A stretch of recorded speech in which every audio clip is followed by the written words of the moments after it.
There is a kind of exhaustion many women struggle to explain because technically nothing is wrong. You are functioning, you are productive, you are capable, people rely on you, people admire you. And yet, underneath all of that, there is a constant feeling of emotional heaviness. Like your nervous system never fully puts anything down. Not the responsibility, not the emotional tension, not the anticipation, not even the management of everyone around you. And what makes this difficult is that most women don't even recognize it as labor. They recognize it as being caring, being competent, being dependable, being a good partner, a good leader, a good mother, a good daughter, a good woman. But eventually, your body starts telling the truth your identity has been avoiding. And that's what today's episode is all about. There was a moment I didn't recognize as important at the time until I realized how often it had been happening. I remember sitting in a room where technically nothing was my responsibility. And yet, somehow, I was tracking everyone emotionally who felt uncomfortable, who seemed disconnected, who might need reassurance, who hadn't spoken enough, who looked irritated, whether the atmosphere felt tense or not, whether everyone felt okay. And I realized something almost unsettling. Even when I wasn't responsible, I still felt responsible. When no one asked me to, because somewhere along the way, emotional management had become automatic.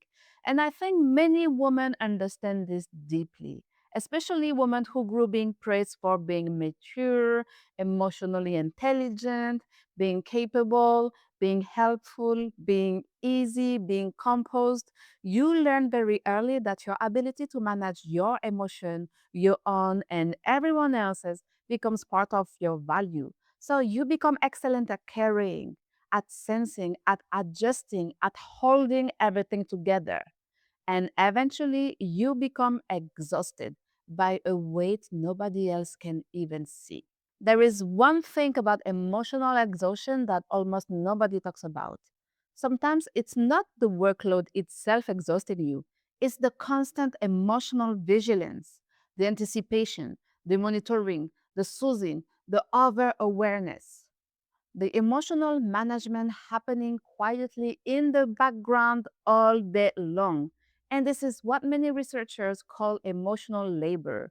And women, as usual, disproportionately carry it in relationship, in leadership, in friendships, inside our daily life. But what makes it especially difficult for ambitious women is that emotional overfunctioning often become confused with identity. You don't just help, you become the one who holds everything together. And eventually, your nervous system starts living in permanent emotional readiness, always scanning, always adapting, always caring. That's chronic emotional load. That's heavy. You can't keep carrying everyone emotionally and still expect yourself to feel light.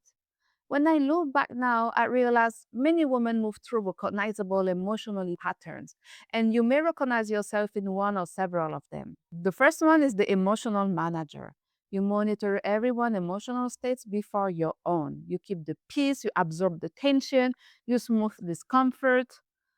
This was me for most of my life. Then comes the hyper responsible achiever. You feel safest when everything is under control. You anticipate problems before they even happen, even knowing if they will eventually happen. The unpredictable make you feel unsafe. So technically, you are a control freak. Then comes the high functioning caregiver. You support everyone beautifully while quietly abandoning yourself. And last but not least, and I'm also guilty of this one, the exhausted strong woman. You have become so identified with resilience that receiving support feels uncomfortable. How awkward is that? Now let's think about it. What if the reason you were emotionally exhausted is because you were never meant to carry this much alone? This was the shift for me, realizing that emotional over responsibility is not the same as love or leadership or strength or maturity. Sometimes it's adaptation, it's survival, it's the identity you built in order to feel needed, safe, valuable, or in control. But conscious self leadership asks something different of us. It doesn't ask, how much can you carry, but what is actually yours to hold? And that question changes everything because the goal is not becoming cold, detached, or unavailable. The goal is becoming emotionally discerning, learning the difference between compassion and self abandonment. And before you immediately help fix, soften, or carry something this week, pause for one moment and try these reflections over the next few days. Before taking emotional responsibility for something, ask yourself, is this actually mine to hold? There is something also that you need to trust. It's your body. Your body is your best friend and your greatest tools because it knows things before even you realize it. So notice your jaw, your chest, your shoulder, your stomach. And another one that is quite difficult, at least it's difficult for me, let someone carry. Allow one small discomfort this week without immediately trying to fix it when it's not even yours to carry in the first place. Ultimately, there comes a moment when a woman realizes that being needed is not the same thing as being nourished. And carrying everything is not the same thing as being powerful. You do not need to function in order to deserve love, respect, belonging, or value. You are allowed to stop carrying what was never fully yours, and that may be one of the most important forms of self leadership you will ever learn. I will see you in the next episode.